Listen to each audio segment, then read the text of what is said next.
집을 팔려는 셀러분들, 집을 내놓고 집이 드디어 에스크로에 들어갔습니다. 팔려는 집이 에스크로에 들어가면 이제 집 다 팔았다 하고 안심해도 될까요?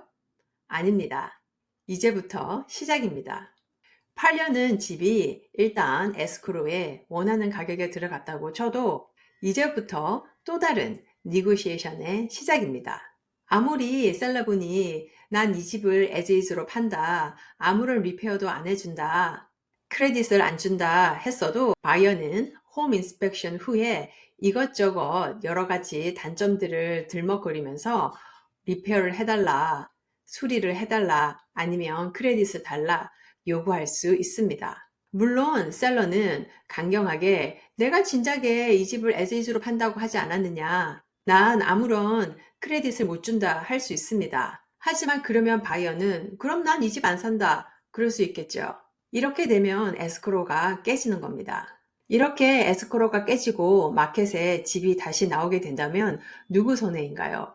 100% 셀러 손해입니다. 집이 에스크로에 들어갔다가 마켓에 다시 나오게 되면 백발백중 다른 바이어들은 이 집이 왜 다시 마켓에 나왔지? 이 집에 뭐가 문제가 있나? 라고 그 집에 색안경을 끼고 보게 되고 다른 바이어가 오퍼를 넣더라도 가격을 더 깎아서 넣으려고 하지 절대 풀 프라이스로 오퍼를 넣으려고 하지 않을 거예요. 그래서 웬만하면 셀러는 홈 인스펙션 후에 바이어가 가격을 좀 깎아달라고 하면 가격을 좀 깎아주고 그대로 진행하는 경우가 많습니다. 그럼 제일 중요한 것은 이 홈 인스펙션에서 흠 잡힐 만한 일이 없어야 한다는 거겠죠.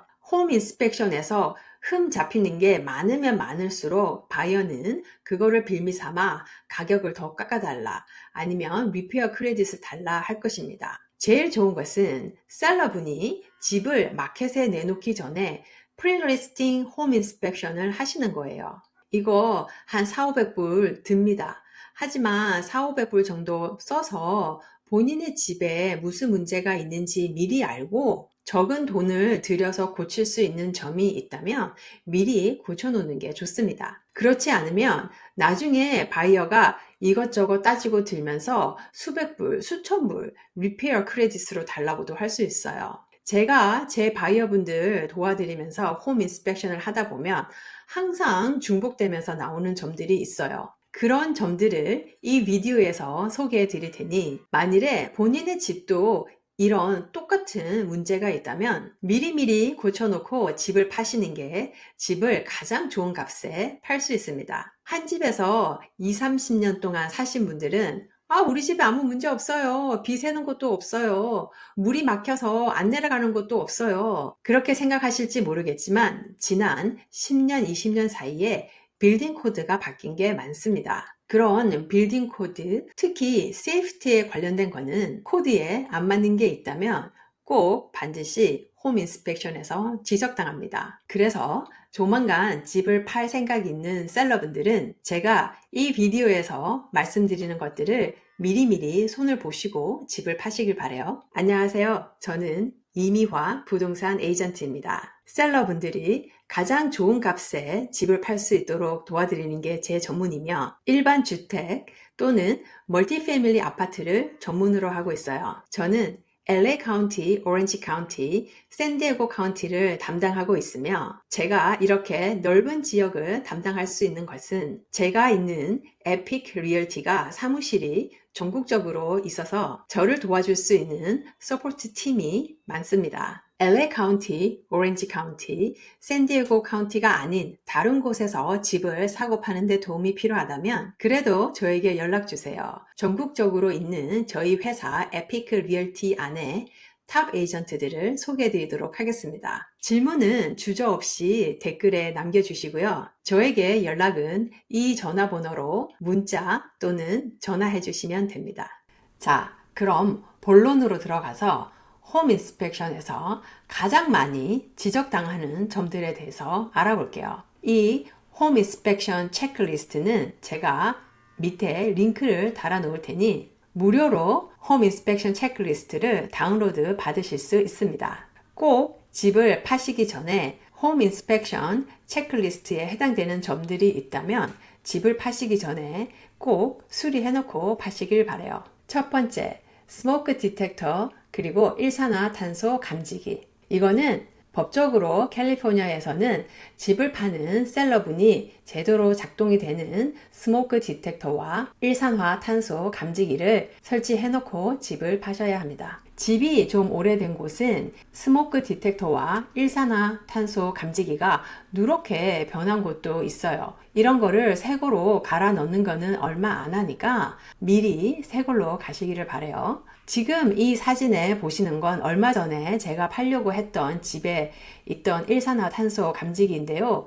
이렇게 누런색으로 변해 있으면 안 됩니다. 새 걸로 가시고 꼭 인스톨레이션을 언제 했는지 그 날짜까지 적어 놓으시길 바래요. 이거는 세이프티에 관련된 문제이기 때문에 제대로 작동이 되는 스모크 디텍터와 일산화탄소 감지기가 없다면 어프레이저 리포트조차 제대로 나오질 않습니다. 일산화탄소 감지기는 각 층마다 있어야 하고 스모크 디텍터는 잠자는 방마다 있어야 하고 그리고 각 층마다 있어야 합니다. 두 번째, 워터 히터.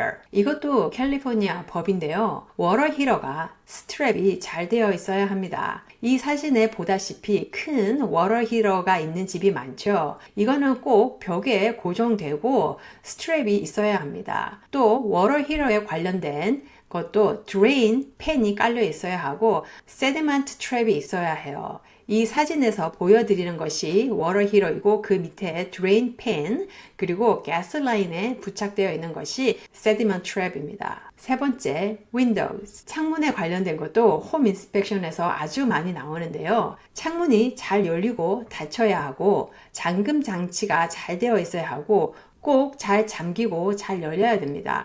그리고 창문 스크린에 구멍이 없어야 되고요.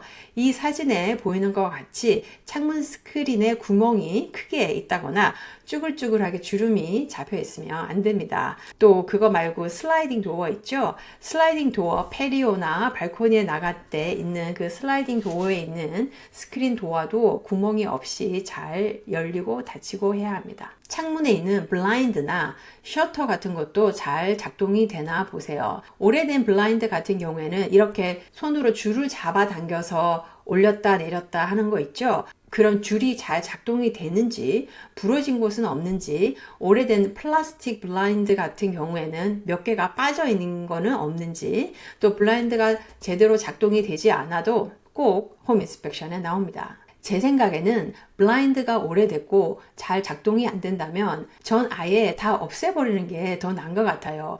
블라인드가 옛날 플라스틱 같은 재질이고 부러지고 그 없어진 몇 개가 빠진 거 있잖아요.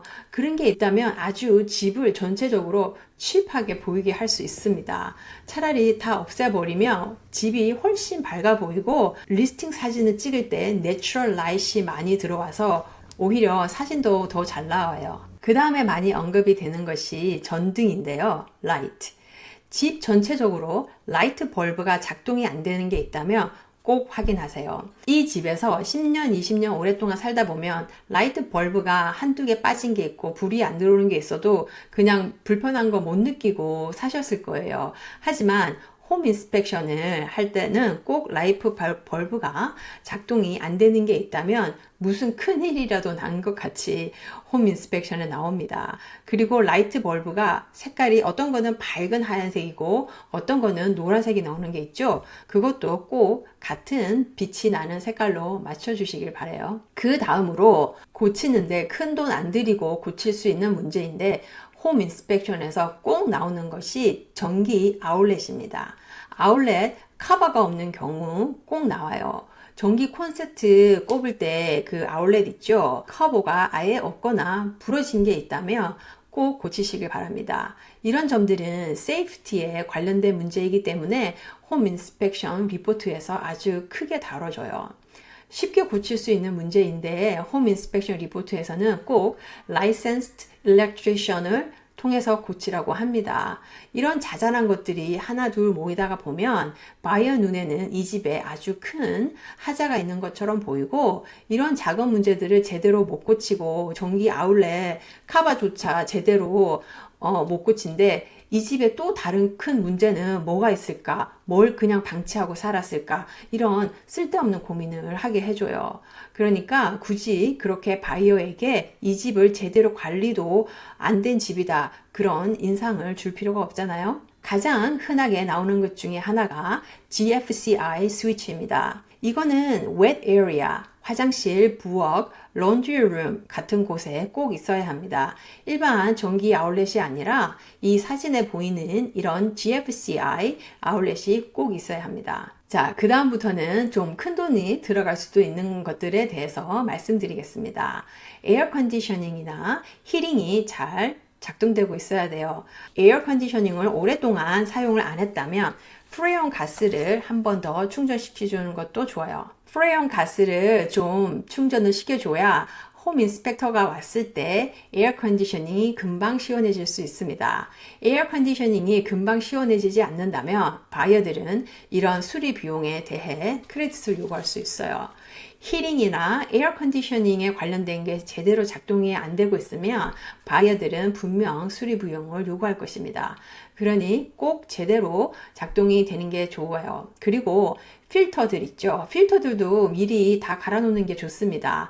필터들을 가는 거는 큰 돈 드는 게 아니잖아요. 이런 필터들이 더럽거나 먼지가 잔뜩 끼어 있다면 바이어들에게 좋은 인상을 줄 수가 없어요. 화장실이나 샤워실에 보면 그라웃이 금이 가거나 더러워질 수 있죠. 이런 거는 살다 보면 생길 수 있는 wear and tear인데 샤워실 그 그라웃에 금이 갔다면 홈 인스펙터는 꼭 이런 갈라진 그라웃 사이로 물이 들어가서 워터 데미지가 생길 수 있다고 합니다. 바이어들이 홈 인스펙션에서 워터 데미지라는 말만 나오면 기겁을 합니다. 샤워실 타일 같은 데 보면 시간이 갈수록 그라웃에 금이 갈 수도 있죠. 하지만 홈 인스펙터가 possible water damage 이런 말을 하면 기겁을 하고 수리 비용을 청구할 수도 있습니다. 그러니 화장실이나 부엌이나 샤워실에 그라웃이나 카킹 같은 거 보고 오래됐거나 금이 갔거나 시커멓게 변한 게 있다면 그런 거는 새로 깨끗하게 다시 하시길 바래요. 이런 작은 것들이 바이어들에게 좋은 인상을 줄 수도 있고 나쁜 인상을 줄 수도 있습니다. 그리고 또 하나 중요한 것은 이런 수리를 할 때 돈을 좀 아껴 보시려고 본인이 직접 하시는 분들이 있죠. DIY로 본인이 직접 하시는 분들이 있습니다. 본인이 진짜 전문적으로 이걸 잘할 자신이 있으면 모르겠지만 제대로 못할 것 같으면 차라리 돈 주고 다른 사람을 시키는 게 나아요. 제가 부동산 업을 오래 하고 집 공사를 많이 해봐서 아는데요. 변하지 않는 진리가 있습니다. You get what you paid for. 싸게 대충 떼오다 보면 절대 좋은 결과가 나올 수 없습니다. 오히려 싸게 대충 떼우면 바이어들도 다 압니다. 바이어들도 이런 미키마우스 잡은 다시 해야 한다 생각하고 리페어 크레딧을 요구할 거예요. 물론 이런 리페어 리퀘스트 같은 거 셀러가 못 해준다 할 수 있습니다. 하지만 그렇게 해서 딜이 깨지면 셀러 손해이니까 신중하게 잘 생각해 보시길 바래요. 냉장고에 워터 디스펜서가 있거나 얼음이 나오는 아이스메이커가 있는 냉장고가 있죠. 이게 제대로 작동이 안 된다면 미리 고쳐놓는 게 좋습니다. 냉장고에 워터 디스펜서에서 나오는 물을 물맛도 이상하고 해서 안 쓴다고 해도 작동은 제대로 되고 있는 게 좋습니다. 이런 어떤 냉장고 부속품들은 파트를 오더하면 오는데 몇 개월이 걸리기도 하죠. 그러니 이런 것들은 집을 내놓기 전에 미리 오더를 해서 고쳐놓는 게 좋아요. 냉장고 말이 나온 김에 작은 와인 쿨러라든지 야외 밖에 있는 키친의 작은 음료수 냉장고라든지 하는 게 작동이 안 되고 있다면 미리 고쳐놓든지 아니면 아예 빼서 버리고 그 공간은 빈 공간으로 남겨놓는 게 좋아요. 이런 작은 쿨러라든지 음료수 냉장고가 작동이 안 되면 바이어가 그런 거를 빌미로 리페어 크레딧을 요구할 수 있습니다. 그러니 작동이 안 되는 거는 차라리 고장난 어플라이언스 같은 거는 그냥 떼서 버리고 차라리 없는 게 낫습니다. 그리고 그 다음 스토브에 오븐이 잘 작동이 돼야 되고요. 버너가 4개가 있든지 6개가 있든지 간에 불이 다 들어와야 됩니다. 원래 6개가 있는 버너인데 1개가 불이 잘 안 켜져도 사는데 그렇게 불편한 거 없으니까 그냥 그대로 쓰신 분들이 있죠. 하지만 홈 인스펙터가 왔을 때는 그 버너 하나하나에 불이 다 들어와야 됩니다. 그리고 어떤 분들은 그 스토브를 돌리는 납이 없는 사람도 있어요. 납이 다 없이 하나가 없는 것도 있는데 이런 것도 미리 오더를 하셔서 그런 납도 다 하나씩 있고 잘 돌아가고 불도 다 하나씩 다 들어오는지 꼭 확인을 하시길 바래요. 그리고 어떤 분들은 야외에 바베큐 그릴이 있는데 그 그릴이 불을 켤 때마다 제대로 불이 안 들어와서 라이트 같은 걸 가지고 불을 붙여야 하는 분들도 있죠. 이런 것도 홈 인스펙션에 다 나옵니다. 큰 돈 안 들이고 고칠 수 있는 것들이니까 미리 고쳐 놓으시고 홈 인스펙션에서 흠 안 잡히게 하시는 게 좋습니다. 한국 분들은 오븐을 잘 안 써서 오븐에 별 신경을 안 쓰시는데요. 오븐 안에 보면 작은 불이 들어와요. 거기 안에 작은 라이트 벌브가 있습니다. 이 라이트 벌브에도 불이 들어와야 돼요. 홈 인스펙션에서 오븐 안에 있는 작은 라이트 벌브에서 불이 안 들어온다면 malfunctioning이라고 합니다. 홈 인스펙션에서 malfunctioning이라는 말이 나오면 안 좋아요. 홈 인스펙션 중에 잘 작동이 되고 있어야 하는 것 중에 하나가 garbage disposal입니다. garbage disposal이 작동이 안 되거나 작동이 돼도 이상한 소리가 난다던가 아니면 garbage disposal 밑에서 물이 뚝뚝 떨어지고 있다거나 아니면 옛날에 물이 떨어졌던 흔적이 있다던가 하면 당장 고치는 게 좋습니다. 홈 인스펙터가 왔을 때 꼭 해보는 것 중에 하나가 디시워셔를 작동해 보는데요. 디시워셔에는 에어갭이 반드시 있어야 합니다. 에어갭이라는 거는 이 사진에 보이는 이렇게 생긴 건데요. 디시워셔가 있으면 이런 에어갭이 반드시 설치되어 있어야 합니다. 가라지가 있는 분들 그 가라지 도어에 센서가 있어서 가라지 도어 밑에 물건이 있거나 사람이 지나가면 가라지 도어가 멈추거나 아니면 다시 retract, 다시 올라가는 그런 센서가 있어야 합니다. 가라지 도어 밑에 어린아이가 있는데 가라지 도어가 그냥 그대로 닫혀버리면 안 되잖아요. 그래서 그런 센서가 제대로 작동하고 있는지 꼭 확인해 보시길 바랍니다. 수영장이 있는 분들, 수영장 안에 금이 간 곳이 없는지, 페인트가 벗겨진 곳은 없는지, 수영장 그 필터는 새 걸로 갈았는지 꼭 확인해 보시길 바래요. 홈 인스펙터가 꼭 확인하는 것 중에 하나가 시티 워터라인에서 집으로 들어오는 그 워터라인의 워터 프레셔입니다. 그 워터 프레셔, 집으로 들어오는 워터라인의 워터 프레셔가 60에서 80 psi가 되는 게 좋습니다. 집으로 들어오는 워터라인의 워터 프레셔가 80 psi가 넘게 되면 홈 인스펙터는 워터 프레셔를 줄여주는 레귤레이터를 달아라 이런 말을 합니다. 집이 2층 집이거나 발코니가 있거나 레일링이 있는 집이 있죠. 레일링이 흔들리거나 하면 꼭 미리 고치시는 게 좋고요. 레일링 사이의 그 간격이 4인치, 4인치가 돼야 됩니다. 옛날에 인스톨 됐던 레일링의 경우에는 그 레일링 사이 간격이 6인치인 곳들이 많아요. 하지만 요즘에 세이프티 코드는 4인치로 바뀌었어요.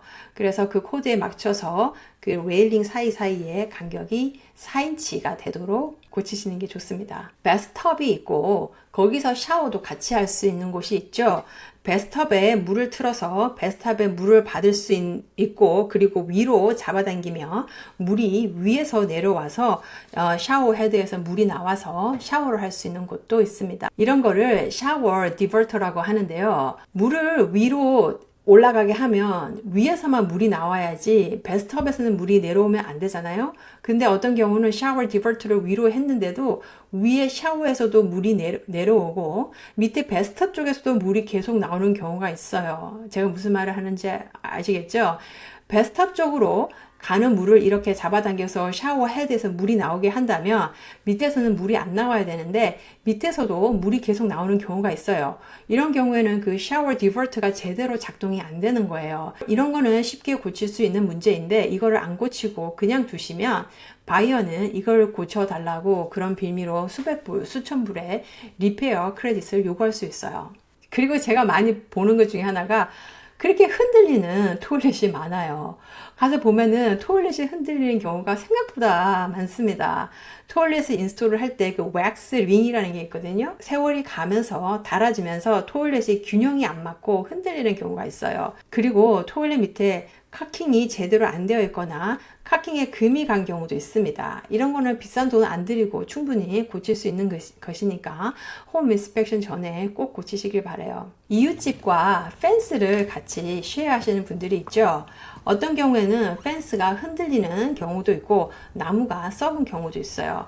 보통 이런 경우 옆집 사람과 고치는 비용을 50대 50으로 해서 하는 경우가 많은데요. 어쨌거나 펜스가 기울었다던가 아니면 펜스가 잘 고정이 되지 않아서 흔들린다던가 하는 경우는 미리 고쳐놓는 게 좋습니다. 집 주변으로 나무가 많은 분들 다 트림을 해서 나무가 집 지붕보다 더 위에 올라간다든지 나무가 집 지붕을 터치한다든지 나무가 집 벽에 너무 기대어 있다던가 어떤 집은 집 벽을 따라서 아이비 덩쿨이 많은 집이 있죠. 이런 거 미리 다 잘라버리시길 바래요. 나무가 집 지붕보다 더 높이 올라간 집은 나무 가지가 부러져서 그 집 지붕을 손상시킬 수도 있고 나무가 집이랑 너무 가깝게 있는 집은 나무 뿌리가 집 파운데이션을 손상시킬 수도 있고 집 벽에 아이비 덩쿨이 너무 많이 있는 집들은 그 아이비 덩쿨 속에 쥐가 많이 삽니다. 그래서 그 아이비 덩쿨을 타고 쥐가 집 안으로 들어올 수도 있어요. 이런 거 홈 인스펙션에 다 나옵니다. 그러니까 미리 다 없애버리시길 바래요. 그리고 특히 very high fire hazard 존에 사시는 분들은 defensive report를 꼭 바이어에게 줘야 합니다.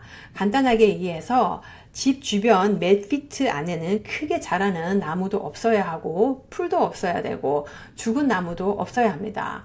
제 셀러분 중에 한 분이 라크레센터에 very high fire hazard 존에 집이 있는 분이 있었는데 집 주변에 잡초도 많았고 죽은 나무도 있었어요. 그래서 집을 팔기 전에 이걸 다 제거하라고 하는 시명령을 받았습니다. 이런 디펜시브 리포트를 통과해야 집을 팔 수 있어요. 그러니 이런 동네에 사시는 분들은 집을 내놓기 전에 집 주변으로 나무 자를 거는 다 자르고 잡초가 무성하게 자라고 있는 거 다 없애고 아이비 덩쿨 같은 것도 다 잘라주고 그렇게 집을 파시길 바래요. 그리고 가르저닝을 좋아하시는 분들 중에 집 주변 파운데이션에 너무 가깝게 야채를 심거나 꽃나무를 심으시는 분들이 있습니다. 집 주변 파운데이션에 너무 가깝게 흙이 있는 것은 좋지 않아요. 꼭 홈 인스펙션 리포트에 나옵니다. 집 주변 파운데이션에 너무 가깝게 꽃을 심거나 나무를 심으면 물을 줄 때 어떻게 되나요?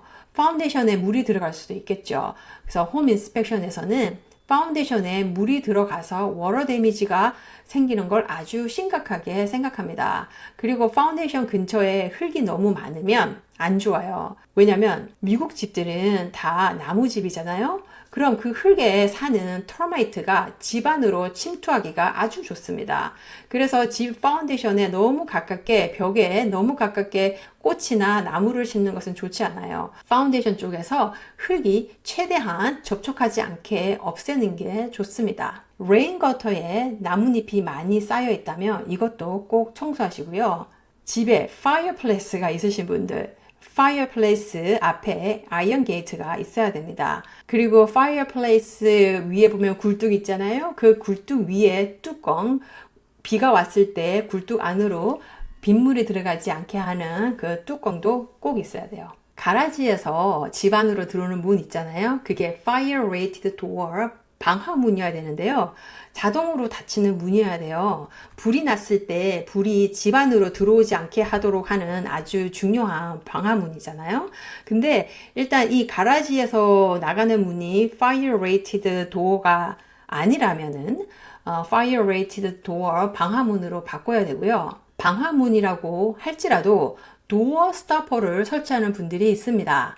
가라지에서 차를 세우고 그로서리 같은 거를 집 안으로 들이려고 할 때 가라지 문이 자꾸 닫혀버리면 아주 불편하잖아요.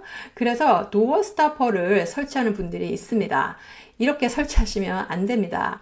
평소에는 이렇게 해놓고 사셨더라도 집을 파실 때는 꼭 제거해 주시길 바래요. 홈 인스펙션에서 허점으로 꼭 나옵니다. 그 집에서 살면서 사는 동안에 집 지붕 밑에 에릭에 올라가신 분들은 많이 없을 거라고 생각해요. 하지만 본인이 모르고 있던 중에 지붕을 받쳐주는 나무를 트러스라고 하는데 이 트러스가 부러지는 경우가 가끔 있습니다. 처음에는 괜찮았었는데 HVAC 덕트를 설치하거나 하면서 인스톨하는 사람들의 부주의로 인해서 그 지붕에 트러스가 부러지는 경우가 가끔 있어요. 이런 것도 집을 파시기 전에 집 지붕 및 에릭에 한번 올라가서 이런 부러진 나무가 있나 한번 미리 보시고 부러진 나무는 새 걸로 미리미리 교체해 두는 게 좋아요.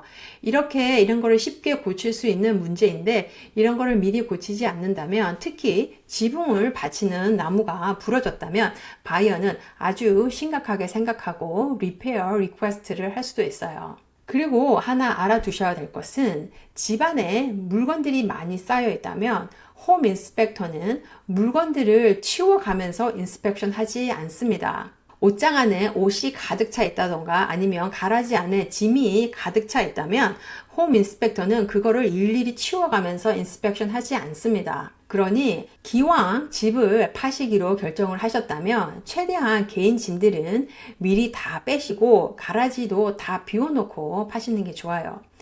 예를 들어서 어떤 경우가 있었냐면 가라지에 짐이 가득 차 있어서 홈 인스펙터가 제대로 가라지 검사를 못했는데 나중에 파이어 워크스루를 하면서 가라지에 짐이 다 빠지고 나서 보니까 가라지 한쪽 벽에 곰팡이가 생겨서 몰드가 생겨서 시커멓게 되어 있었다면 바이어는 그것에 대한 리페어 크레딧을 달라고 할 것입니다. 그러니 기왕 집을 파시기로 하셨다면 개인 짐들은 미리 다 빼시고 가라지도 최대한 깨끗하게 다 짐들을 빼놓고 파시는 게 제일 좋습니다. 자, 오늘 내용들이 도움이 되셨나요? 지금 집을 팔려는 셀러분들, 지금 부동산 시장은 3, 4년 전이랑은 완전히 틀립니다. 집을 아무렇게나 해놓고 사진도 대충 찍어서 올려도 잘 팔리던 시대는 끝났습니다. 이젠 탑 달러, 가장 좋은 값에 돈을 받고 집을 팔기 위해서는 셀러분들이 몇 달 전부터 좀 노력을 하셔야 해요.